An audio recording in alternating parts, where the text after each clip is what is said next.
Welcome in this Wednesday edition, Oxford Exxon Podcast. Forgot the day of the week a little bit right there. is Chase Wednesday. Parham, Neal, McCready, Clark Ford Studio. We'll talk some basketball. We'll talk some NFL. I don't know, just some assorted topics here for you on this Wednesday. It's a rainy overnight here in the Oxford area, but it's cleared out a little bit. It's kind of gloomy, kind of still dark, but I think we're good from the rain standpoint. I think Neal, you'll be in Clinton tonight. I think the weather's pretty good for you down a couple hours south It's going to this be point. cold, but I think it's going to be dry. As opposed to last night would not have been dry. Last night was very wet. Yeah. Leaving the pavilion. Got video from my daughter Caroline, who was leaving a basketball game in a blizzard. So yeah, I saw that was pretty rough up there. It was a weather day. Yeah. Did they win? I don't know. Okay, I'll check it in a minute. I think so. They had a big halftime lead, if I remember looking at it. Okay. Oxford Exxon Podcast, Highway 6 West. They're here, obviously, in Oxford. Lunch specials, they change every single day, so let them take care of you for lunch today, maybe dinner tonight with some ribs, wet or dry. Wrap them up, have them ready to go. They're from the Oxford Exxon, clean convenience store, a lot of options, plenty of different things there for you, including their hot case that has size desserts, whatever you'd like. Stop on in, Highway 6 West. Again, coming to you from the Clark Ford Studio. We are. Clark Ford is Hernando beats Center Hill. Good for them. Clark Ford, 662-257-1900. Call that number. Ask for Corey Clark. Tell Corey what Ford product you're looking for. He'll send you a quote within 15 minutes in business hours. Right to the bottom line. No hassle, no haggle. You get your quote. The rest completely up to you. You can shop that quote around. You can do what I've done, but I recommend that you do, and that's hop into a Clark Ford today. 662-257-1900. Guest will join later in the week on the myperfectfranchise.net hotline. If you're a displaced corporate executive, you're wanting to put your career in your own hands. Maybe you're an experienced entrepreneur wanting to diversify. Andy Ludicky can help. He's a longtime Rivals board member, a diehard college football fan, franchise veteran. He owns multiple franchises and businesses, uses his expertise to help others find their American dream through a very thorough and free consultation process. So call Andy. Put your life, your career in your own hands. It's 100% free. You got nothing to lose. Find your perfect franchise at myperfectfranchise.net, Andy at myperfectfranchise.net, or call him on his cell, 404-973-9901. So let's see. Ole Miss last night losing to Missouri 89-77 in basketball at the Pavilion. Coverage at rebelgrove.com for that one. I was just telling Neal right before we started the show that I think it was off his question, Kermit talking about how it seems like every time they find a different way to lose. This week, a pretty good microcosm of that is a very low-scoring game against Arkansas. Is it Arkansas? Yeah. Yes, Arkansas. And they lose that one, and then last night score 77 points without Matthew Morrell, but fall 89-77 as Missouri shoots 55% from the field, 53% from the three-point line, and 85% from the stripe. It's pretty hard to win basketball games. Your opponent hits those kind of numbers against you. Obviously, Missouri's a pretty good offensive club. They did get some minutes out of Kobe Brown last night. He got 18 points in 34 minutes. But another loss. Ole Miss now 1-7 in the SEC. 2 games under 500 overall on the season at this point. So it's kind of where it stands. I mean, again, we're not going to spend a ton of time on the minutia of the game. Here's the thing. Yeah, sure. Here's the thing. All right. This is the reason I asked the question. The question was, usually when a team struggles the way that Ole Miss is struggling in the win-loss record, they're 1-7. The one team they beat is just abysmally bad. Usually you can point at sort of one thing and go, that just keeps killing them. Sure. They can't score, or they can't defend, or they're too small, or they get beat on the glass consistently, whatever. Not this team. Like last night. Even on rebounds, I think. Let's see. Rebounds. Ole Miss actually out-rebounded them by 9, 36-27. Points in the paint, which has been a problem for Ole Miss a lot, 28-28. So didn't lose there. Bench points, which has been a problem for Ole Miss at times, 24-22 in favor of Missouri. That's fine. No big deal there. Second chance points, which hurt them against Arkansas. Ole Miss wins it by 10, 18-8. Wow, that's a good number. Fast breaks, Missouri had 11. Ole Miss had 5. That's a number to look at, but it's not huge.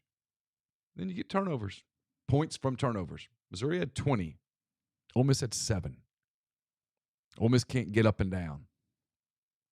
But, yeah, I mean, you look at free throws. Ole Miss took 18 free throws. Missouri only took 13. Fouls. It was nothing of any It was consequence. basically the same. Game was officiated fairly well. It was fine. But they made 16 of 33s. And Ole Miss made 10 of 28. Look, Ole Miss shot the ball better from 3 than they normally do. They just can't win. They find different ways to lose all the time. That's kind of what I was getting at was, you guys kind of ride the roller coaster. And at first, Kermit pushed back a little we've been a pretty good defensive team. Except there have been games where they haven't been a very good defensive team, and that's cost them. And they're 9-11, and they're 1-7 in the league. And I'm anticipating getting some pushback for what I wrote last night, but it needed to be written. Do you? Not a little bit. I mean, as you said, sometimes you write for yourself a little bit. You find something that entertains yourself a little. And but look, with 8 minutes left, here's the deal, Chase. With 8 minutes left, Ole Miss was down. I think they'd fallen down 18 points. It was 7:35 at night. Nothing against Oxford. It's a fun place to live, but I'm going to guess that it wasn't just hopping on the square at 7:35 on a rainy Tuesday night. Everyone wasn't trying to get to a party. They were just getting out of there, giving up. It was submission. They're almost halfway through the conference season. The Kentucky game next Tuesday night will mark the halfway point. We went into the season talking about how, they had to be in the NCAA tournament conversation. Well, they're not. Unless you believe they're going to win out in league play. They're not. If you believe that, really, seriously, I'd like to sit down with you and find out how you have such an optimistic viewpoint on life. Because you might learn something. Maybe I'll get something from it. I'll probably walk away going, that dude is crazy. But I'd listen. Sure. But if that's the case, here we are. It's January the 25th, and the season's meaningless. And that can't happen. For all the people that are like, just get me to baseball. Well, baseball doesn't start for another 3 weeks. And it doesn't really start for another month and a half.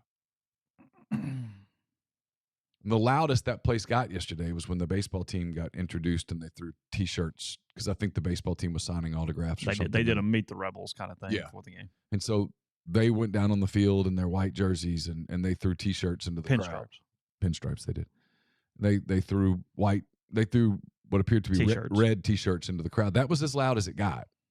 And nothing against the baseball team. They're the defending national champs. Good on you. I mean, this is not.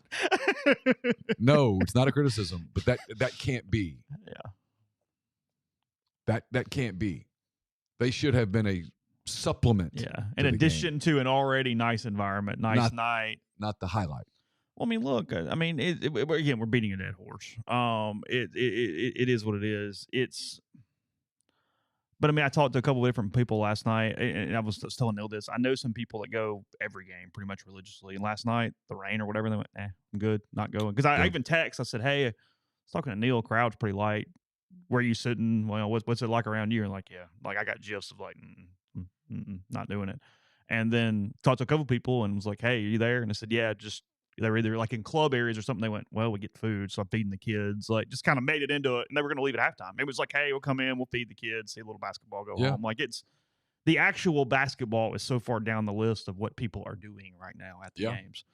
That's a lot of it. And that's my point. It's not about baseball. Baseball at Ole Miss is huge. But if we're being honest, if we can just be honest for just a minute. It doesn't like a fan 1 to 10, right? The 10 is the guy or the girl that goes to everything, no matter what. Tuesday night, ULM, it's 38 degrees and it's sleeting. I'm there. Okay. That's not who we're talking about. Yeah. But the 6, the 7, Like it. They like it. But then they're Yeah. going Yeah. when the conference play rolls around. LSU's in town. There. Yeah. South Alabama on a Tuesday night. Maybe not. Weather may be pretty good. Not much going on. Right. No. That part of the season doesn't start until about the middle of March. Usually the first weekend of SEC play, somewhere around March 10th. It's the end of spring break always. So, yeah, March 15th, 17th, somewhere something there. like that. So you got a bridge from the Egg Bowl. This year it's March 16th. You got a bridge from the Egg Bowl to March the 16th. You have to have something bridge you athletically. You need that to happen, and this is just not. And so here we are. And that's what I said yesterday. The goal is, if you're an athletic department, to keep people engaged in your athletic department 365 days a year. Doesn't have to be a 10 every day, but just, hey, Yeah. I'm interested. Whether it's, hey, what's going on with Spencer Sanders or basketball or baseball or football or whatever, or hey, women's golf's pretty good. Well, get a day there. Like, and it's close to impossible to do that. Yeah, sure, but you want to get as many days as you can get. But if you're going to do that, you can't give away 180 days. Like if you look at the big plate, the football's the big steak, right? Yeah, sure. Basketball has to be one of the two main sides. The starch. It's got to be one of those. And without that, you look at the plate and you're like, the plate's kind of incomplete. Yeah. That's just the reality. And a year ago, they won 4 out of 19 SEC games, and now they're 1-7. And I mean, I went through the schedule last night, and 3-15's on the table. If you made me bet a number today, I'd go, they're probably 4-14. And so that's the same. You're playing on Wednesday night in Nashville, really on the night before the tournament really starts. You're out of the tournament, and decent chance that you're out of the tournament on Thursday when the tournament starts. And the truth is, the healthy programs, they're playing on Friday in Nashville. Mm-hmm. That's where you want to be. You want to be playing on Friday in Nashville. Yeah. It means you're in the top 8. You're in the quarters. It's a fun environment. If you've never been to the SEC and you're tournament, playing for something. If you've never been to the SEC tournament and you get a chance to go to quarterfinal Friday, you should go. Yeah. It's a lot of fun. The teams are playing hard. Most of them are going to the tournament. And the ones that aren't know, hey, I got a path here. Just got to win 1, 2. Yeah. Got a shot. It's usually pretty fun. And if you're not in that with some degree of consistency, your program is not healthy. And it's just that simple. And this isn't the conversation for today, but I do wonder a little bit. Somebody just says need the Rob Evans, Rod Barnes days back, and I do wonder. I'm not saying that's the ceiling, because frankly the job is so different 2 decades later. It's not even really in comparison in a number of ways, and I've talked to Keith about that. He played in the heyday and the 3 straight tournaments and all that stuff, but when I go back and look at it, his senior year, they went 20-13, 8-8. That doesn't get in today. No, that's not enough. No, the metric has changed. Rod Barnes' conference records: 8-8, 5-11, 11-5, the Sweet 16 season, 9-7, 4-12, 5-11, 4-12, 4-12. Right. Not much there. Nope. Now Rob Evans, people believe, had it rolling had he stayed. He had 2 really good years his last 2 years. He did. But I do think we over-exaggerate the Rod Barnes era.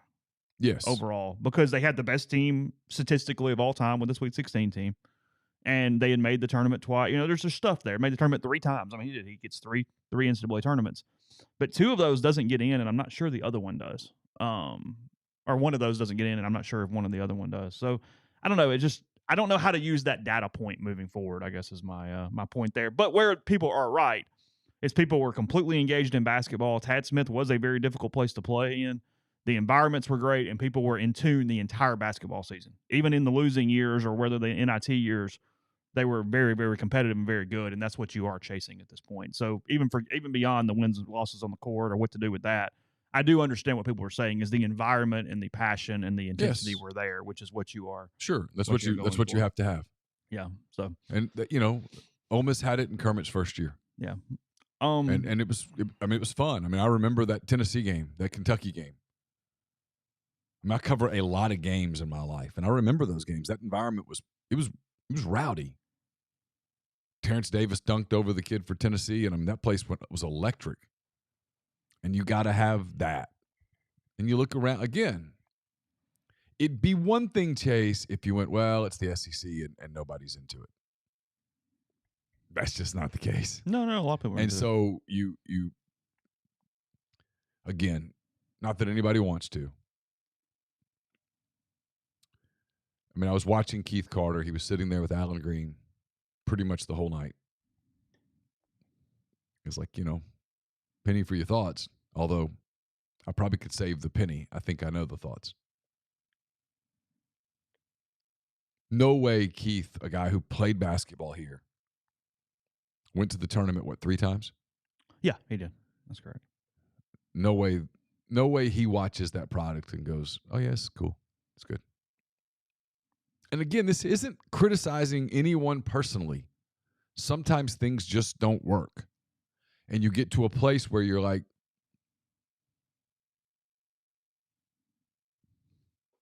this doesn't work. It's the relationship.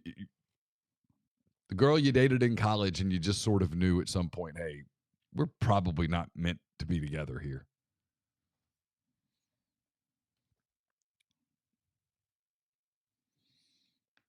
It's not you. It's not me. It's just not working. That's a pretty obvious thing. Yeah, it is what it is. Ole Miss basketball dealing with another situation currently as well. Malik Ewan, the freshman from Lawrenceville, Georgia, I believe. Ole Miss news yesterday. I guess we'll start here. 21 hours ago, it's a Twitter account with Ole Miss. They put out a statement saying, quote, the University of Mississippi Police Department is investigating a one-car motor vehicle incident that occurred on January 13th involving a student that resulted in the death of a visitor to campus. The victim sustained severe injuries and was taken by helicopter to a Memphis hospital where he later died from his injuries. Our thoughts and condolences are with the victim's family and loved ones during this difficult time due to the ongoing investigation and protections outlined under FERPA. We are not at liberty to share any more information at the time, including the student's name. Sources indicated that the student involved in the incident was Malik Ewan, the freshman basketball player at Ole Miss. He has been listed as out for personal reasons since the Georgia game. I believe is correct there, which was January one day after the incident. It's the 14th, right? Correct. Sources indicated that Neal confirmed with a family member of the deceased that the victim was Brandon Coates, a high school classmate of Malik Ewan at Berkmore High School in Georgia. I was subsequently told they were very good friends. Okay. So that's an obvious connection there on that one. He apparently was just in town for the weekend, it appears, with Ewan on campus yesterday. And I'm trying to find it here. Yesterday, I went to the University Police Department and pulled. Basically, I went through all the incident reports that happened with UPD because if UPD is investigating, it was make sense that it was on campus. And there was only one incident report that would fit the criteria. Again, no one has told me this is the case. I need to at least give that disclaimer, but I went through every day around there for anything that could be involved in this. And at 1:15 to 1:24 a.m. on the date that the university says the incident happened. Friday, January 13th. Yeah, Friday, January 13th. The summary of it was, quote, from the police report, an individual was thrown or fell from the top of the trunk of a motor vehicle in the Lamar Hall parking lot. The Lamar Hall is the old law school just off the Grove Loop, or I guess on Grove Loop, but just off the Grove in Oxford. So, again, it doesn't take a lot of sleuthing to see that is the likely situation that was involved in that. So that's kind of where we are right now. The university saying that Mississippi Highway Patrol was doing whatever follow-up here. UPD, from their side, is listing the case as closed on the incident report. Which I think means they've closed their part of it. They've handed it off to another law enforcement agency. Yes. So that's where I'm at. If you got something. No, I don't know where it goes from here. I don't. Kermit was asked about it last night. He said he couldn't comment on Malik's personal situation, that they loved him or whatever. And I don't remember the rest of the answer. He couldn't comment on it. Okay. And that was also the comment you got from Coach relative, correct? Correct. They said that because I asked what happened, obviously, And she said that because it was an ongoing investigation, they couldn't comment. So I think we're, from a basic fact-finding standpoint, I think that's where we are. Is there more there? I don't know. Yeah, again. I don't know. Yeah, as of 8:37 a.m. on Wednesday, January 25th, that is what I'm aware of at this point. So, I mean, you know, most of us have done stupid things at times in our lives. Sure. And a certain degree of luck factors into what happens. Sometimes that luck is bad luck. Yeah, I can't. If that situation is as it seems, I can't imagine what he's mentally going through at this point. Well, from all accounts, he is completely devastated. Yeah, as would be. Yeah. So, I think somebody told you, and somebody subsequently told me, just a tragic accident, I believe was the term or something along those lines used. So anyway, there's where that. If we find out any more, we will let you know here and on the site at rebelgrove.com. No good segue out, but reminder that Morgan Wallen bringing his One Night at a Time tour to Vaught-Hemingway Stadium, April 22nd, April 23rd. That's LSU baseball weekend. Tickets for both nights are still available. Start at just $78. So to purchase that, you can visit morganwallen.com. Then also tell you about the Pledge Per Win campaign for baseball. Your national champions are back for another exciting year of Ole Miss baseball. You can show your support for efforts on the field this season by signing up for the Pledge Per Win or Pledge Per Home Run campaigns. Donations are charged every Monday. They're allocated into your Blue Priority point total, and they're up to 90% tax deductible. So sign up today by visiting givetoathletics.com/donate or call the Ole Miss Athletics Foundation at 662-915-7159. Did you know that Dead Soxy makes custom socks for companies and organizations? Dead Soxy custom socks make incredible promotional gifts, giveaways, also great for fundraisers. Custom socks just might be the best promotional product you've never tried. Think about it. Every person you know wears socks every day, wear their favorite pairs a lot. Why not take advantage of this knowledge? Take fundraising or branding to an entirely new level. The minimum order is only 100 pairs of the same style. Lead time 6 to 8 weeks. Right now, every custom order is $100 off, so get your project started now.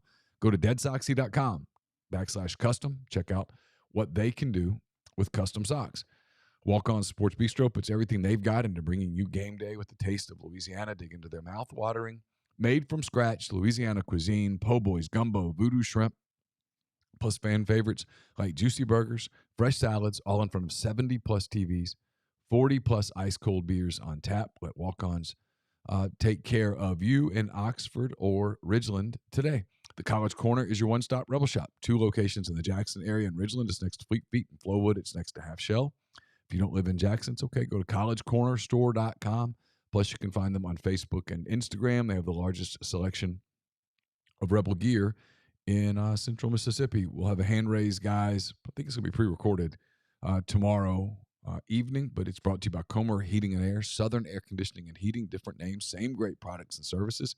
If you live in Oxford, Tupelo, or the surrounding area, call Comer, 662-801-1777. If you live in Hernando, Memphis, or the surrounding area, call Southern, 662-429-4429. A-Stock Auctions is a Nashville-based online auction company with the mission to provide customers the power to name their price. All items at A-Stock start at just $1. That's right. Every item starts at just $1. Shop now at astock.bid or download their app. Name your price on thousands of items from big-name retailers. A-Stock Auctions has multiple locations around Nashville that offer local pickups. So don't miss out. Want it, bid it, win it. And don't forget, we're brought to you by Solutions RX. It's a probiotic multivitamin supplement company created by Ole Miss Pharmacy alum Chris Cornelison. I've been using some of their supplements and such over the last few months. I've never felt better. You can do the same thing too. Solutions RX is in local independent pharmacies across the continental U.S., including all across Mississippi, or on their website, solutionsrx.com. Type in the promo code OEP at checkout. Get 10% off your first order. Podcast is brought to you by Prime Shrimp. PrimeShrimp.com. 7 different flavors available for you directly to your door. You throw them in the freezer. And then fewer than 10 minutes from freezer to plate with prime shrimp. Let them take care of dinner tonight, including the newest flavor, the New Orleans barbecue shrimp. It's my favorite one. They've also got the signature that goes with everything. Throw it on rice, pasta, veggies, or just eat it by itself. Plenty of different meals in a bag options, including garlic herb butter and French Quarter Alfredo. And their 2-pound bags of individually frozen shrimp, like what's at the grocery store. It's a higher quality shrimp from Prime Shrimp. So use code MPW for $20 off your purchase. That's primeshrimp.com. Always kind of like petty a little bit right now, and I'm going to move on to football in a second. But just from a interest level, you always need a little bit of a drama. The PGA Tour, Patrick Reed and Rory McIlroy. Have you seen any of this the last few days? I saw a little bit of it this morning. They don't speak. Well, Rory has sort of championed himself, the head of the PGA Tour, from a communication standpoint. Like he's firmly in legacy mode, and his legacy is with the PGA Tour. Okay. So he's going, hey, I'm good. This is the way. This is whatever and whatnot. And look, people hate Patrick Reed for multitudes of reasons that we've outlined even on this podcast over the days for sure. So a few days ago, they were both playing an event. I don't even know where it was. Maybe it's in like Dubai or something. And Rory was looking down. Patrick walked over to say hello, and Rory never looked up, never shook his hand, nothing, just like kept looking down. And finally, Reed walked off. Well, when he walked off, he was kind of disgusted, so he took a tee and like flicked it at Rory when he walked off. Oh. Well, Rory says today, a couple different things. One, he says, is I didn't see a tee coming my direction at all, but apparently that's what happened. And if roles were reversed and I'd have thrown that tee at him, I'd be expecting a lawsuit at this point. So he had that one this morning. He says he comes out and says he was actually not aware of the pleasantry. I think let me find the exact quote here because it's actually pretty funny. He says, here it is. This is from Kyle Porter. I don't know where he got it from, but it doesn't really matter. Rory, quote, I was subpoenaed by his lawyer on Christmas Eve, trying to have a nice time with my family, and someone shows up on your doorstep and delivers that.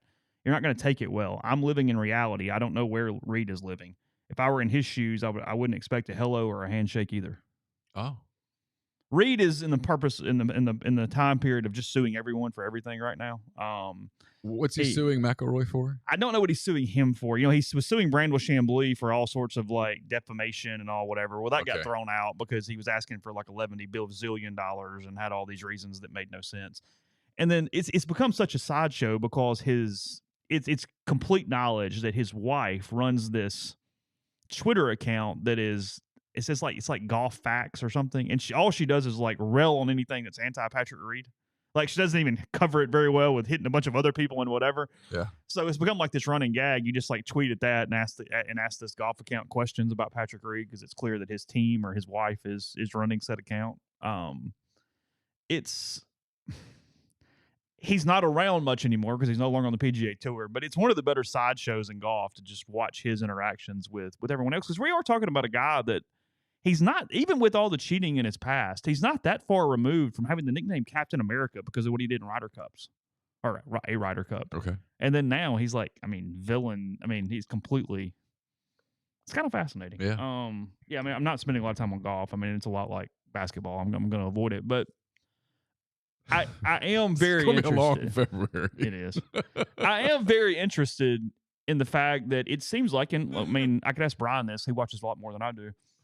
The people went to live. It doesn't feel like anybody's paying them any attention anymore. It feels like the normal golf fan has just picked up who's ever actually on the PGA Tour and is following them instead. And you're not really even hearing anything about Bryson DeChambeau or Dustin Johnson or any of those kind of guys. It's so new and so unestablished that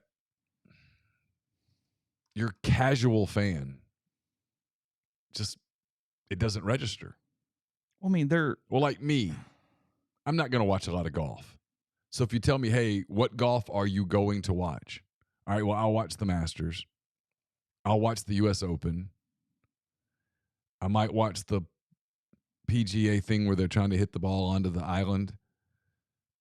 I'm not making fun. Yeah, I'm Players' Championship. But I'm super casual on golf, right? I'll watch the British Open or the Open Championship, whatever it is they call it, where it's kind of like sometimes it looks like they're playing in conditions that make them look super mortal. I'll watch that, but am I going to watch the LIV tour? No. because I don't even know what I'm watching, so why would I watch it? Last year, the LIV was on YouTube. This year, they have signed a TV deal with the CW, is where their TV is going to be shown. The CW is known as essentially where teen dramas air on weeknights. That is what most people know it as. A lot of reruns. I mean, The Athletic, in their lead, said the Live Golf Tour finally has a U.S. television home alongside reboots of Walker, Texas Ranger, and the latest edition of World's Funniest Animals. That's pretty much where it is. I also heard from somewhere that their weekend is not metered, so no one will ever know the ratings for it because that's not a channel that has metered TV ratings on the weekends, which is when golf play is played. So my guess is their ratings at some would not point be very good. Look, the Saudis have as much money as they need. At some point, they're going to decide they're out of this game. Yeah, this is not going to be a long term. And I'll still never blame the guys who took the payday. No, it's fine. Now, the problem is you had to be one of those top guys to guarantee those paydays. The other guys got like a couple weeks, and then you're... Yeah. Sorry. Geico on my computer. Sorry. I heard the lizard. You did hear the lizard, didn't you? Yeah. The gecko. Tells you that that's effective advertising. If you see the lizard, you know who it is. Well, that is a good point. Yeah. I mean, he's been around a long time. It works. Do you think like Budweiser could have kept the frogs all those years or something? Like, probably would have gotten old eventually, but it worked for a while. Frogs. It worked for a while. They were good. There was a moment where they were pretty good. Had some Super Bowl commercials. We're getting close to the Super Bowl commercials. Are you as into the Super Bowl commercials? No, but I mean, hey, this February might have to change. Okay. Fair. Because if we can't talk about the NBA and we're not talking about golf, got to talk about something. I mean, today on the big show. I mean, there's only so many days. Today, Joe Healy of D1Baseball.com is going to join us, and we're going to break down the Big Ten. Purdue's batting order today, 1 through whatever. Today, we'll preview the offensive line for spring football for the 8th time. What do you do? Today, defensive ends. How are you?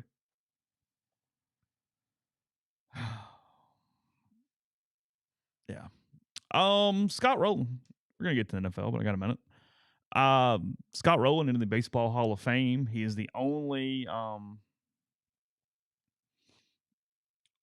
player getting in by the writers yesterday. That was announced. It was actually a pretty good clue. The Hall of Fame had put out some merchandise stuff even before it was announced, and a Phillies jersey was on the front of the thing. We probably should have given us a certain idea and a deal of what was coming there from that standpoint. But Rolen, the only guy in through this, Fred McGriff had already recently gotten in through, I'm forgetting the name of the committee that put him in, but it was not the writers that did so. It's just blanking out on me right now on who that was. I was kind of looking for it while I'm talking, and I'm having a hard time finding it, so it doesn't really matter. But Rolen, he won 2006 World Series with the Cardinals. Was a 7-time All-Star during his 17-year career. Played for some other teams as well. 8 Gold Gloves. 4th most for a third baseman. It's not that he's not deserving. I mean, he's a good player for a really, really long time. He gets 76.3% of the votes, so barely over that 75% threshold. Todd Helton, 72.2%. Billy Wagner, 68.1%. Andrew Jones, 58.1%. But a huge jump. How the hell is Andrew Jones not in the Hall of Fame? They criticize his longevity at this point. He's a Hall of Fame player. You feel pretty good about that? Yeah. What? When you watched him play, he was a Hall of Fame player. Todd Helton was a Hall of Fame player. Todd Helton will get in next year. The writers, the stuffy, stuck-up human beings that get BBWA by their name and absolutely, I mean, I bet it's in all their email signatures, is they have to make you pay your dues before you get in. It's like how nobody gets the 100% because, oh, no, see, I hate that. It's like the English teacher goes, there is no perfect essay. You can't get an A. Okay. Here's my thing. I'm going to sound sappy here. Oh. It's not about Todd Helton. You assume when you do this that everybody in Todd Helton's life who this would mean something to, they're all going to make it another year. They're all going to be completely healthy for another year. I don't know anything about Todd Helton's family. Yeah, sure. But I'm going to guess, knowing what I know about life, that when Todd Helton was a little boy, mom, dad, grandfather, somebody took him to all sorts of games, sat through all sorts of games. Where's Todd Hilton from? Georgia? I can look it up, but I don't know. Played at Tennessee, but I don't know where he's from. Think about how many games as a little boy Todd Hilton played. He wasn't always a major leaguer. Born in Knoxville, Tennessee. Okay. Think about how many just people that were around him. Coaches, trainers, parents, grandparents, aunts, uncles, cousins, brothers, sisters. I don't know anything about his life. I don't know what his marital/children situation is now. But if he's going to be in the Hall of Fame, put him in the Hall of Fame. Let him have that moment. It's not about. Look, I've been to the Hall of Fame. It was fine. It was a lot of baseballs, a lot of jerseys, a lot of plaques. But I can't imagine the honor that it is to, like, for Scott Rolen today. Be a big, I'm going to guess, a big week for the Rolen family this summer. Why put it off? That's my thing. It's just stuffy. No, I'll vote for you next year. Well, he's not going to do anything. Todd Hilton's not going to do anything as a baseball player in the next 12 months. He's finished. But that's what's coming. So his body of work is what it is. So you're going to vote for it next year, but not this year. It's nonsensical. Well, because like Andrew Jones probably gets in. He jumped up from, and I don't have the exact numbers in front of me, but he jumped up from like 38% to 50-something% this year. Just rising and rising and rising. Well, he had a big year last year. I mean, did you see the stolen base that he had against the White Sox? It was incredible. I mean, it's ridiculous. Look, here's the deal. I don't think it should be a hall of very good. I think you should be able to get over a certain threshold and be elite to get into the Hall of Fame. It should be the Hall of Elite. But baseball has an issue right now on a couple different fronts with it. Is that, they've only elected 2 players in the last 3 years. I mean, they had to use that other committee to even get Fred McGriff in, and he was unanimous through that committee. Yeah, come on, put him in the Hall of Fame. The Ron Santo thing. Yeah. Yeah. And then, Rolen had been on the ballot for 6 years. Took 6 years to get him to 75%. You only get 10 over a certain threshold. It's 400 members casting votes every year, and then you got to have the 75% to get there. And a point that's made here, and it's kind of where you're sappy, I think The Athletic pointed this out this morning, is that it also diminishes once these guys get in because memories fade of them. It's been so long that you're no longer going, oh, that's my guy. You know what I mean? I mean, there's a certain... Well, look, I loved Ron Santo. Contemporary era committee. Sorry, that's the word. I loved Ron Santo. Even though he was a Cub before I was a Cubs fan. But he was on their broadcast team. And I've told this story before. In 2004, spring of 2004, the Mobile paper sent me to Arizona. And I was out there for like 8-9 days. Alabama was in the NCAA tournament. They'd made the Sweet 16. And the Sweet 16 was in Phoenix. They won in the Sweets, lost in the Elite Eight. Okay. And the Mobile Bay Bears were the affiliate of the San Diego Padres. Yep. Jim Hendry, the general manager of the Cubs, played at Spring Hill College in Mobile. The Cubs were the big story that year because they had lost the Bartman year in 2003, and they added Greg Maddux to that pitching rotation. They were on the cover of Sports Illustrated. They were kind of everybody's baseball darling. Go do a story on Jim Hendry, they said. So I did. I went out to Mesa, and I arranged to talk to Jim Hendry, and he gave me graciously like 2 hours of his time. And I went into the Cubs clubhouse, and I talked to Greg Maddux, and I talked to a whole bunch of people. And then the Cubs were taking, like, BP. They were playing a spring game that afternoon against somebody. The stadium's empty, and I see Ron Santo. And I walk over to Ron Santo, and I introduce myself, and I ask for a quote about Jim Hendry. And he graciously gives me a quote. And then we sit and talk in the stands watching BP for had to be an hour. He couldn't have been nicer to me. He had no reason to be nice to me. I say all that to say this. It meant so much to his family that he get into the Hall of Fame. It meant a lot to him to get into the Hall of Fame. We found out later that he played his entire career with pretty rough diabetes. Yeah. They voted him into the Hall of Fame after he died. It's good for his family, but you took something that would have meant so much to him. Yeah. For what? He was a Hall of Fame player. I don't know why baseball does this. Football doesn't do this. Football lets these guys get into the Hall of Fame when they're still fairly young, when they still have their faculties, when they still have their families around. It's cool. I mean, I don't understand why baseball does it. No, they do a much better job with it. I don't understand why baseball does it. Basketball does a better job with it. Yeah, they do. I don't know why baseball can't get out of its own damn way. And you're right. People don't remember Scott Rolen. I mean, I remember Andrew Jones because he was just freaking amazing. That's how I know he belongs in the Hall of Fame. I still remember Todd Helton because there were times when you can't get him out. Don't pitch to him. Can't get him out. He was Tony Gwynn. People go, well, but he's in Colorado. No, he's not. Come on. Baseball's stuffy. It's got to get past that. It really does.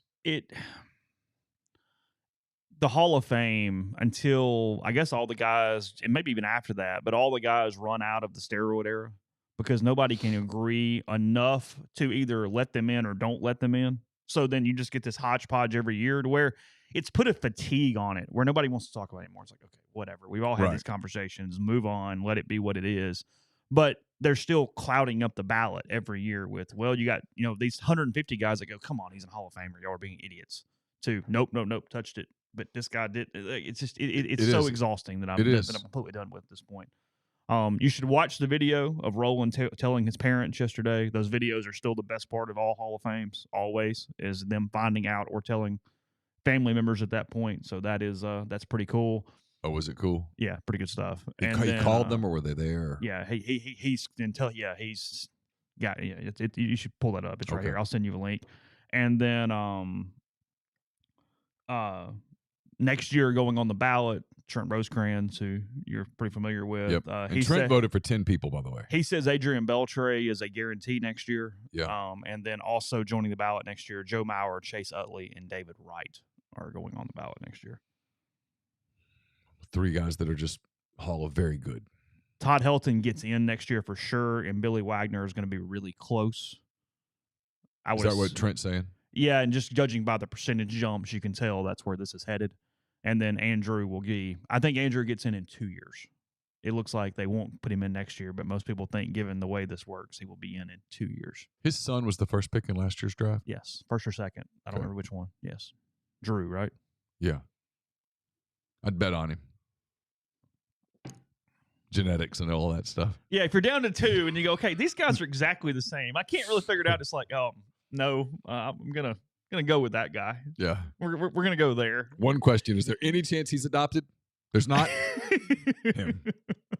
Yeah, we're gonna assume that works out. Okay. Yeah, that's where we are right now. So Andrew Jones, man, when he first came up, I mean, wow, he was like Griffey. Yeah, he was that kind of good. He fell off so fast. Once he turned 30, it just went poof, poof. But I mean, he had 7-8 years there that were. Yeah, he had a decade where he was one of the best players. In the game, and the best defender. Oh my God. Yeah, best center fielder. He's in that category. I think he's the best defensive center fielder I've ever seen. Yeah. Again, we have not seen Willie Mays, so it's hard to quantify. I only get the grainy footage. I have no doubt that Willie Mays was an incredible defensive center fielder. I just didn't see him play. Yeah. I did see Andrew Jones play, and it was always wow. Yeah. Mays is one guy that when you just talk baseball with Donnie, he always goes, no, that's sure. a different different deal. You and I have talked about this before. Yeah. The whole, he couldn't do it in this era. Yeah. Nope. The great players, they could do it in any era. Yeah. Ted Williams would have hit today. Oh, sure. Babe Ruth would hit today. Yeah. He would have looked differently. Mike Trout would have looked different, but he would have hit in the 1920s. Yeah. He just would have. Yeah. Podcast brought to you in part by Johnson Hill Creamery. Their Valentine's Day pre-order still going. If you want some items by the dozen, the cannolis, the macaroons, chocolate-covered strawberries, or the brown butter chocolate chip cookies. The artisanal gift box is available as well with cheeses, cheese knife, some other things as well, including some Merlot jam. And then the dessert box for 2. You can get that also. Pickup is Valentine's Day, 10 to 5. You can go straight to the shop link on the website at Johnston Hill Creamery to place your order.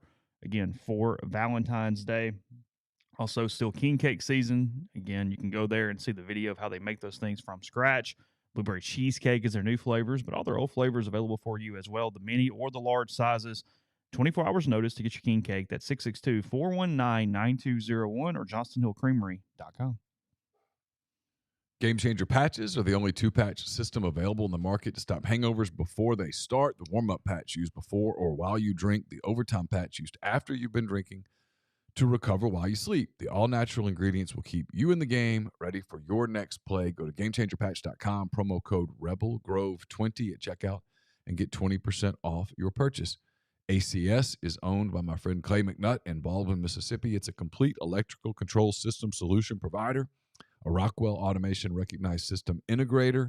ACS can service and install Rockwell Automation, Allen Bradley, Siemens, ABB, Square D, and many other manufacturers.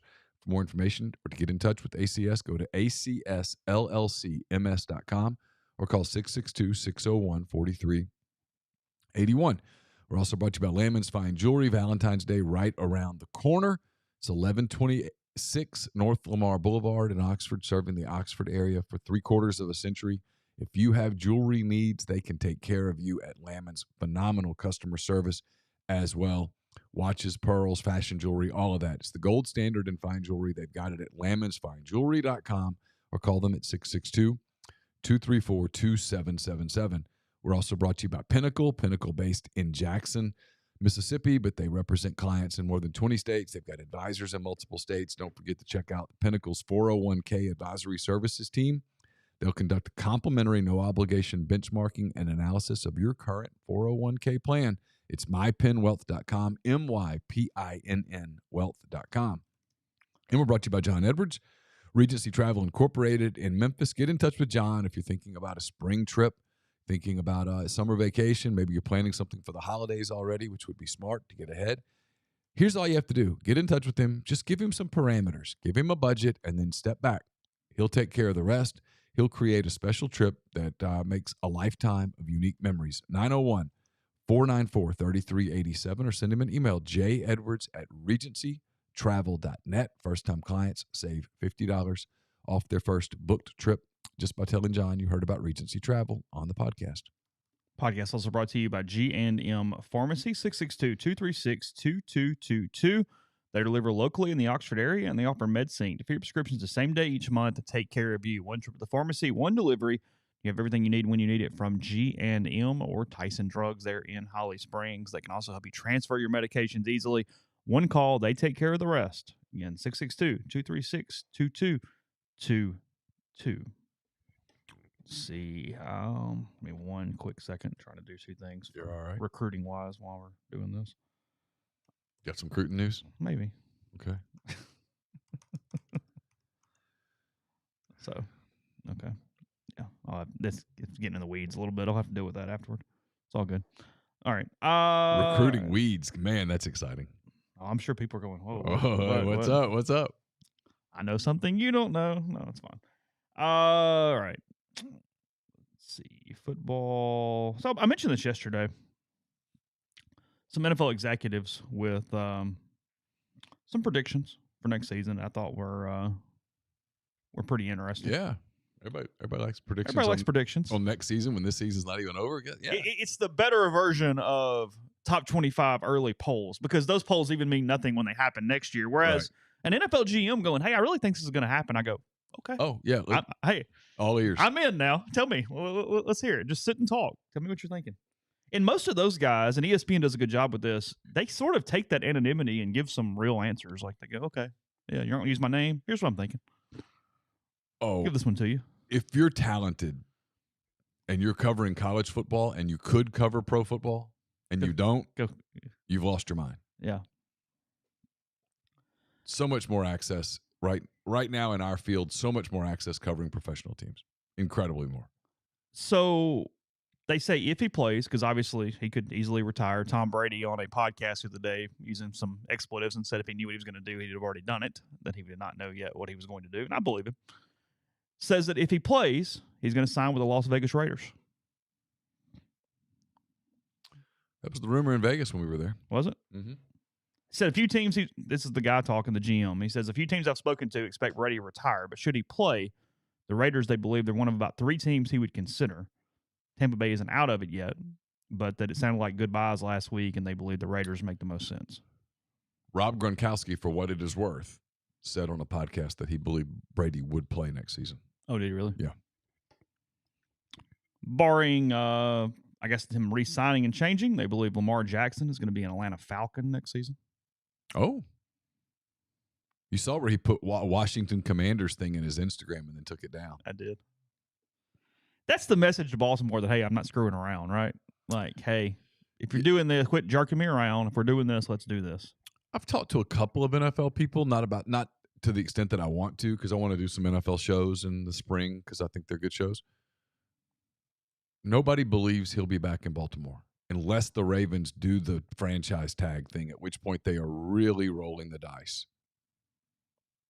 The problem they have is they built that entire offense around him. They did. And if you get out of it at this point, you're in rebuilding mode despite your defense being elite. Really, it's really watching the Chicago Bears here.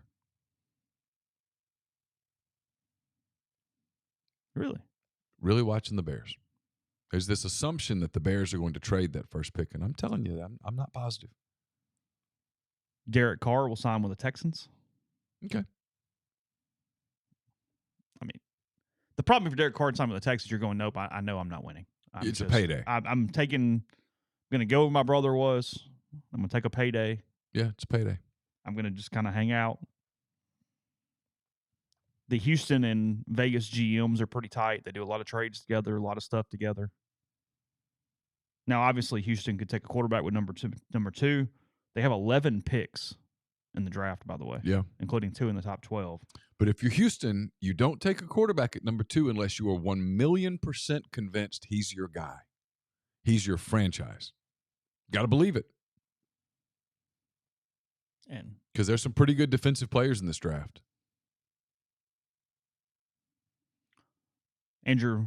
Aaron Rodgers could be a Jet or a Colt. Lot of jet buzz. A lot of jet buzz. Mm-hmm. They think the Packers are ready to get Jordan Love on the field. Well, if you're not going to win, you got to get away from that contract. They think if Rodgers stays in Green Bay another season, Love will request a trade and get out. Can't say I blame him. They will not wait one more year. He's waited his turn. Yeah, it's now or never. As I alluded to yesterday, they believe the Rams and the Raiders are ready to trade big names, kind of reset.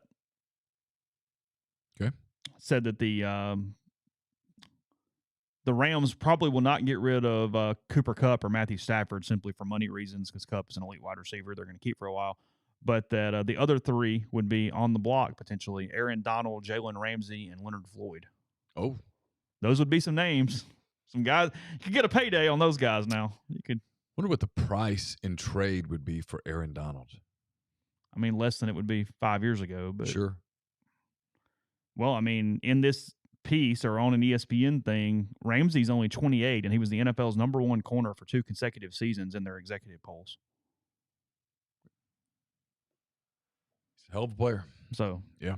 I mean, there's something there. Also, as I mentioned to Gabe yesterday, they say Justin Herbert and Joe Burrow will both make $50+ million next year. They're eligible for extensions after completing their 3rd regular seasons. They're both under contract through 2023, along with 5th-year options for 2024, which obviously everybody will pick up. The expectation is both players will sign new deals that surpass Rodgers' league-high average of 50.3 per. Well, can you imagine being the Cincinnati front office that lets Joe Burrow walk? Yeah, you have no choice. I mean, here's the check. Just fill it out. Letter to fans. We believe that the best path for our organization is to go a different direction than Joe Burrow at this That's time. when you hand it to media relations, you're like, give me 12 hours. Where will you be in 12 hours? Peru. Hey, Cliff, you got a spot in Thailand over there? Is that not far away? DeAndre Hopkins to the Patriots or the Ravens, depending on what they're doing. Okay. Yeah, whatever. I mean, it doesn't. This is hardly a slam dunk, they say, but I thought it was interesting. Andy Reid steps away after a second Super Bowl title. What if he doesn't win the title? I don't know. It's worth noting that when people involved in the coaching carousel talk about jobs, they also often ask whether Reid will walk away at some point in the short term. 64 with impressive distinction and the NFL's only head coach with at least 10 playoff wins with multiple teams, Eagles and Chiefs. If Kansas City wins the next 2 games, Reid enters the exclusive club of coaches with multiple Super Bowl rings. I just think at some point he can make the life decision to walk away from the grind, an AFC person said. I could at least see it. So just a flyer out there somewhere. It'd make their flight safer for the players, getting their faces drawn on and all. It would, yes. Yeah. Lions and Browns both break through and make the playoffs next season. The Lions for sure. You're all in on the Lions next year. Yeah, I'm not all in on Deshaun. You've got them winning the division. Yeah, I'm not all in on Deshaun Watson, though. I mean, he did not play well. Because you don't think Minnesota puts another regular season together like that next year. I mean, they won every close game. And they might do it again, but I'd bet against it. The Bears aren't there, and I think the Packers are going to fall off. But look, everybody got hung up on Deshaun Watson and the off-the-field stuff. He wasn't very good on the field. And it was a lot of rust, but he wasn't very good on the field at the end of the season. And for Cleveland to be a playoff team in that division, he's going to have to be really good. And then this is kind of a no-brainer, but just putting everybody in awareness for next year. Brock Purdy and Trey Lance battle for the QB1 job in San Francisco. Purdy's been efficient as a starter and is due $870,000 in base salary next year, which would allow San Fran to sign more players around him. Lance has just 4 starts, not enough to gauge a number 3 overall pick that they traded 3 first-round picks to acquire. Mm-hmm. If the 49ers want to play Purdy next year, then I could see them trying to get Lance's value up, and the competition in camp could bring out the best in him, an NFC executive said. Fair enough. But if Brock Purdy wins on Sunday, he has to be your quarterback next season. How do you look anybody in the hell's Garoppolo going to do? I think he gets traded someplace. Yeah, I do too. He's going to play. He's going to play.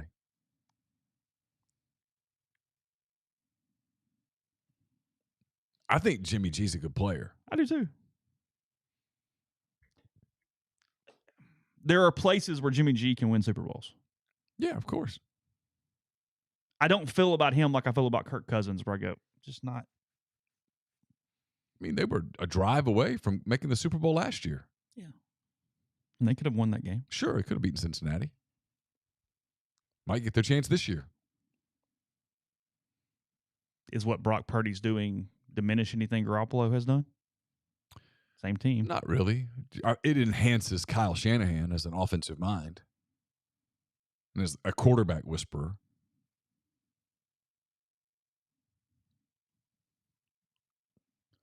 Yeah, I mean, Brock Purdy has a chance to just close this thing on off and call it a day, because what are you going to do? Yeah, I mean, but look, that organization is super invested in Trey Lance, so who knows? I always love when people go, this is a big game for so-and-so. Like, yeah, it's the NFC Championship game. It's a big game. You win this one and you play in the Super Bowl. Yeah, it's a big game. Big game for pretty much everybody. Not a freebie for anyone. It's big.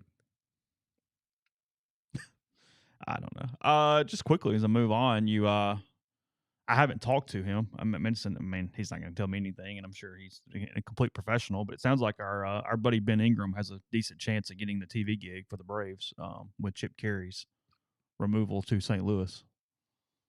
Or not removal. He actually chose to go to St. Louis. This development is yet another step for me in maybe someone trying to tell me something. Because one of the things that stops me from kind of having Atlanta as a very firm number 2. Yes. Investing a little bit emotionally into the Braves is I can't listen to Chip Carey every night. That was enough. Oh, that was it. I could listen to Ben. If they put Ben in the box, suddenly you go, you know what? Well, number 1, he's really good. Yeah. That's most important. Number 2, he's a really good guy. He is. No, I think just that move would be enough to get me back in, because I'm like, I'm going to visit with Ben for 3 hours tonight. Yeah. Okay. Yeah. I want to hear. I'm good. I'm in on that. I couldn't watch Chip Carey broadcast. Sorry, Braves fans. And if you're a Braves fan, you have to at least begrudgingly, at a minimum, admit that I'm right. Belted. It's like the ball's center fielder took one step back. Off the bat, it looked good. I mean, you talk about being born on third base. Oh, guarantee. To the point that it's completely unfair to like Joe Buck, who is circles around Chip Carey. Like, now, here's where I'm going to get pissed off this season.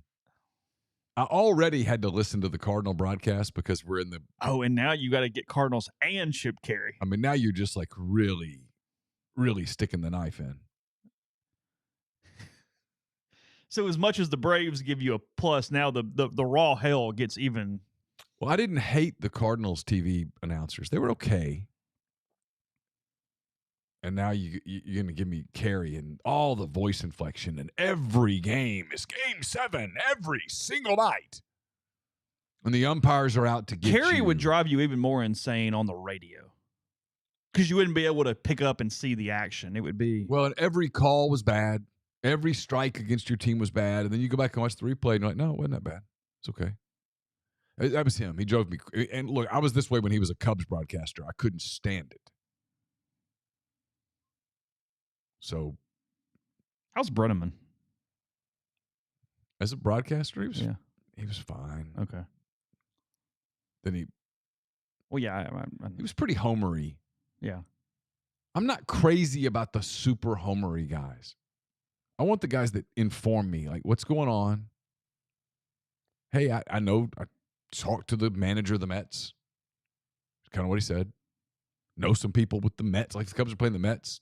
Okay, we're watching the Mets for 3 hours and 15 minutes. I'm cool. Tell me some Mets stuff. Well, yeah. I mean, the Mets aren't evil.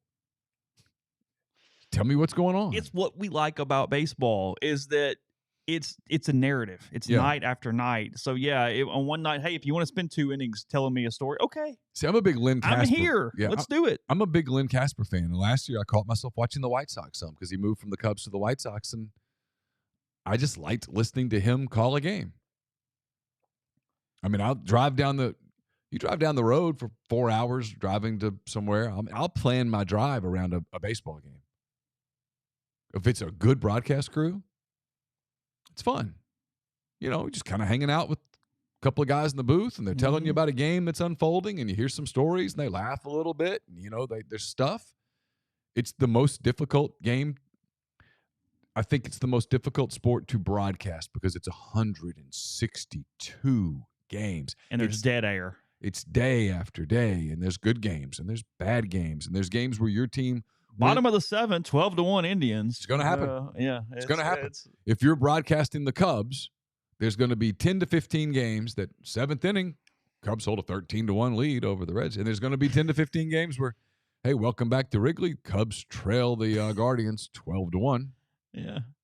Hey, we're going to talk about whatever, right? There's going to be games that are high drama and stuff, but there's also going to be games that are it's 6-1. Tomorrow's pitching matchup, rain delays. It's just a different sport, and so I don't know. I think it's and in terms of relationship with the fans, I think it's the most important one for broadcast crews. Economically and whatever, though, if you can get the TV gig, you take it, right? I would assume. Yeah, I mean, I know nothing about their business, but that is the way it. I don't know whether he's romantic about being the radio voice of the Braves. Sure. Because a generation ago, that meant a lot. 2 generations ago, that was as big as it got. Yeah. But now everything is such a visual medium that I would think he would want to go to television. Yeah. Podcast brought to you in part by Northeast Spark, NESPARC. Service people across rural communities. 2 packages, the Ignite, the 100 Mbps, or the Blaze, the 1 gig that powers the Clark Ford studio. Your hometown team bringing you world-class broadband. NESpark.com. 662-238-3159. Phone service, parental controls, network security, and much more. So to get the best internet in Lafayette County as well as parts of Union and Pontotoc counties that did not previously have internet, 662-238-3159. We're brought to you by Opa. If you're headed to town, stop by Opa on the square, Oxford's newest Greek restaurant. Great food, superb craft libations, really neat place to hang out, lunch, dinner at Opa. Don't forget, I have a mailbag up. It's brought to you by Whitney McNutt of Tommy Morgan Incorporated Realtors, serving you for all of your real estate needs in Oxford and Tupelo. Whitney sells condos, land, commercial, and residential family homes. 662-567-2573 or 662-842-3844. We'll have picks up probably Saturday. They're brought to you by Service Specialist, staffing and recruiting agency. Don't forget, Service Specialist can help you and your company find quality, hard-to-find talent.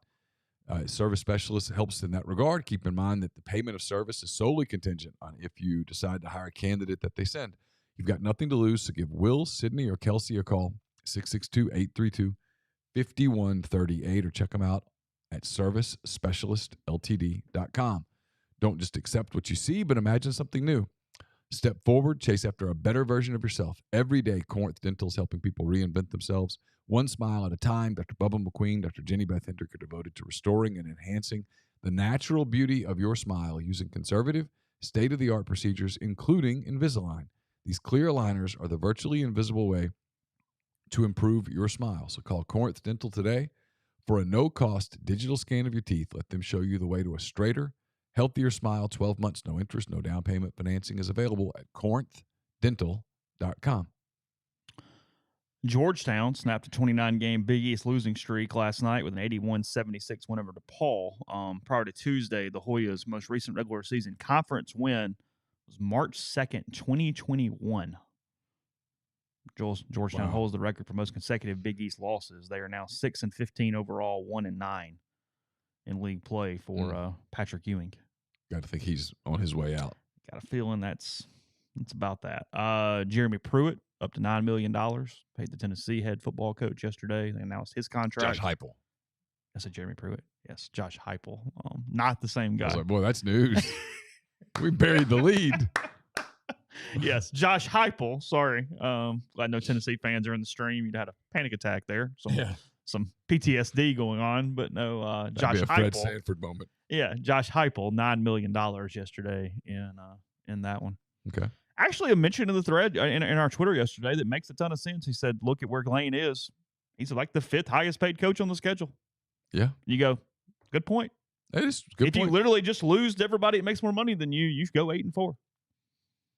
Kirby, Nick. I mean, Ryan Kelly's up there. I mean, it's Jimbo. Yeah.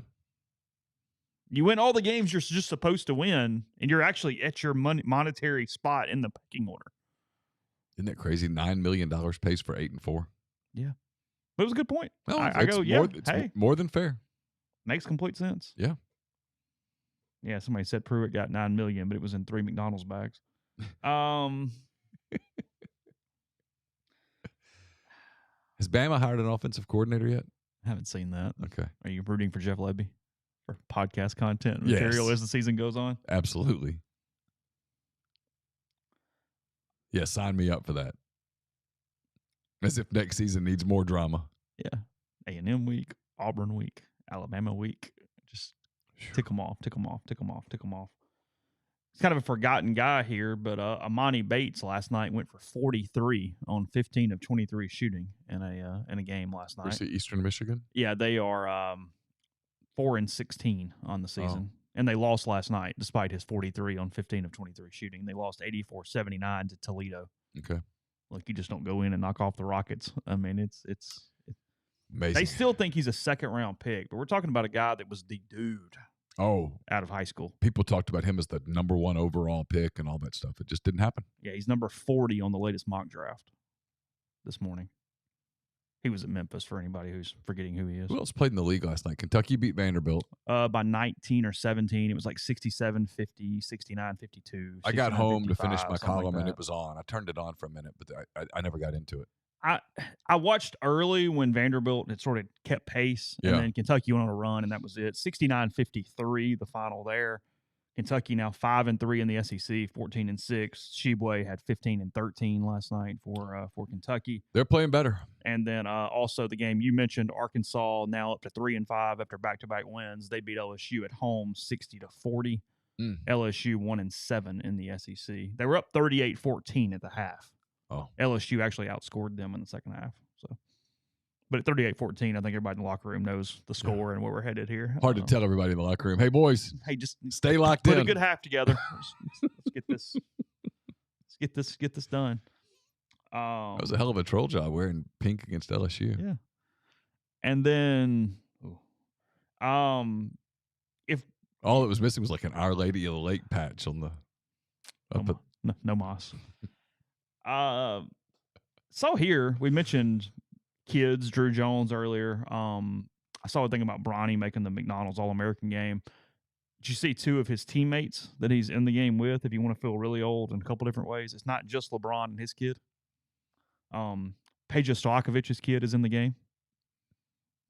Andrei Stojakovic. And Peja has a kid old enough to. That's unbelievable. He's in the McDonald's All-American game. Yeah. That is correct. And then one of LeBron's teammates in Cleveland, DeJuan Wagner Jr., is in the game. Yeah. So, yeah. Stojakovic, James, and Wagner are playing in the McDonald's All-American game this year. I'm getting old. That's depressing. Peja Stojakovic was such a good player.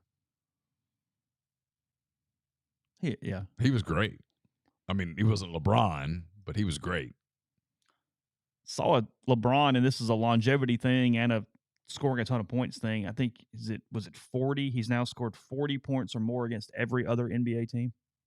Probably so. I think that's right. I think I saw that stat sometime this morning. The people that tried to diminish LeBron as a player, I don't get it.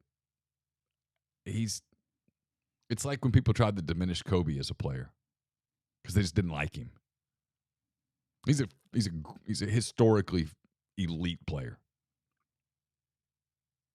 I mean, he's in that. You've got Jordan, and then you've got that next group, and LeBron is unquestionably in the next group. The Associated Press has announced their finalists for the NFL awards. There's still 3 or more in every category. NFL MVP, there are 5 finalists: Josh Allen, Joe Burrow, Jalen Hurts, Justin Jefferson, and Patrick Mahomes. It'll be Mahomes. Think so? Yep. Okay. Offensive Player of the Year, Hurts, Jefferson, Mahomes. They do the Maxwell Trophy kind of thing where they give it to somebody else? They typically do, so they'll probably give that to Hurts. Yeah. Defensive Player of the Year, Nick Bosa, Chris Jones, Micah Parsons. Almost has to be Parsons, doesn't it? Probably. Yeah, because it's a regular season award. Comeback Player of the Year award, Saquon Barkley, Christian McCaffrey, Geno Smith. I might give that to Barkley as a Giants playoff. I think that's Saquon. I kind of like him there. Yeah. Coach of the Year, Brian Daboll, Doug Peterson, Kyle Shanahan. Daboll. Not even a thought. That's my vote. Although I would think about Peterson. Did a hell of a job. I mean, look at where they were, and I know it's more than that, but no, he's the guy. I mean, Offensive Rookie of the Year, Brock Purdy, Kenneth Walker, Garrett Wilson. It's got to be Purdy, right? Even not, I mean, his second half. Is that where you would go? I think so. Contemplate Kenneth Walker? Yeah, I'd think about Walker. But Defensive Rookie of the Year, Ahmad Gardner, Sauce, Aiden Hutchinson, Tyreek Woolen. Either Gardner or Hutchinson. Probably Hutchinson. Man, he was good. And then Assistant Coach of the Year, Ben Johnson, the Lions OC, D'Amico Ryans, the 49ers DC, Him. And Shane Steichen, the Eagles OC. D'Amico. Yeah. Who's getting a head job here? Yes. Is it Texas? Is it the Texans? Probably wherever he wants in that realm. He interviewed for 2 jobs. It was Houston and then somewhere else, and then he canceled the rest of them. Yeah. Which made people believe that he's getting something. He knew he had one of those 2. J.J. Watt came out huge for him in Houston. If you watch the Niners defensively, they just don't make many mistakes. Yes, they're incredibly athletic and all that stuff, but most NFL teams are, and they are so sound. And everybody who knows D'Amico Ryans absolutely raves about him and always have. They've raved about him when he was at Alabama. Joey in our story mentioning that Gardner only gave up 1 touchdown the entire season. Yeah. I'm cool with Gardner, too. They're all finalists for reasons. I watched the Lions a good bit. Man, Hutchinson just stuck out. He was really good. So was Gardner. I mean, they're both great players. This would I'll tease this for tomorrow. Okay. This would kind of shock me. Mel Kiper comes out with his mock draft yesterday. This is the part of the year that I kind of feel sorry for Kiper because we haven't had the Senior Bowl yet. We haven't had the Combine yet. We haven't had pro days yet.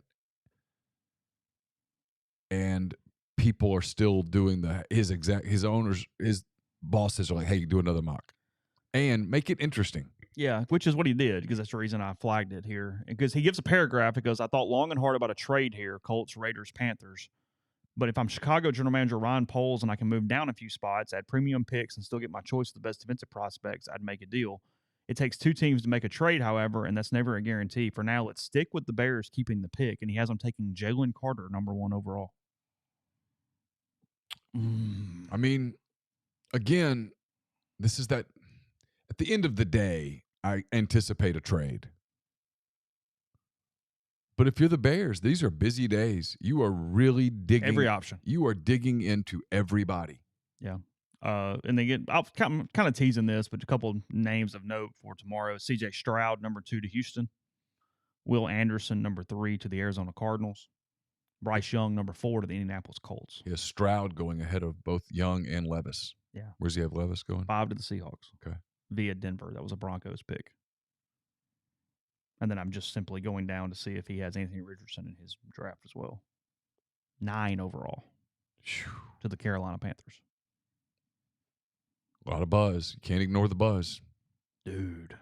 Everybody likes to make fun of these guys. I know. Kiper misses on some, but guys, he gets most of it fairly right. It's not like he doesn't know anybody and he's just sitting in his basement throwing names against the board. And when they all start putting Richardson in the top 10 to 12, it's probably where he's going. I was seeing if any other quarterbacks are in here at all in the first round. They have Emmanuel Forbes going to Minnesota with 23. Hope he gets that. He should. Yeah. No more quarterbacks. That guy was underrated. Well, yeah, he was Thorpe finalist. He was a lockdown. He was the best cover corner in the country. So that's all. We'll look at the rest of that list tomorrow. There's some other stuff on it. Some more NFL coming up. We'll talk to Jeffrey tomorrow morning. And then, as Neal said, a hand-raise guys that most likely is pre-recorded tomorrow night. Yep. I spoke with Joe Healy of D1Baseball.com with a pretty extensive SEC thing. I know it's only January 25th, but here we are. Media Day's on Friday. Is it? Yeah, Media Day's on Friday. So it's getting here. It's right there. When's the season start? February 17th. Okay. It's early because typically Mike does the whole starting lineup thing. Well, they haven't even been on the field, so he has no ability to do that. I kind of wish they had it's way earlier than it typically is. I kind of wish they had put it off. Why did they move it up so much? I don't know. Okay. I'm lucky I saw it because the email went to like my promotions folder. I just happened to click over looking for something else and saw it yesterday. But anyway, Friday for that. So that's going up tomorrow, rebelgrove.com. In the meantime, recruiting and whatever else comes your way. Ole Miss is in Stillwater on Saturday for men's basketball, facing Oklahoma State, who is coming off a loss to Texas last night. They are 3-5 in the Big 12. I think they're 12-10 overall. Okay, so that's that. We'll talk to you tomorrow.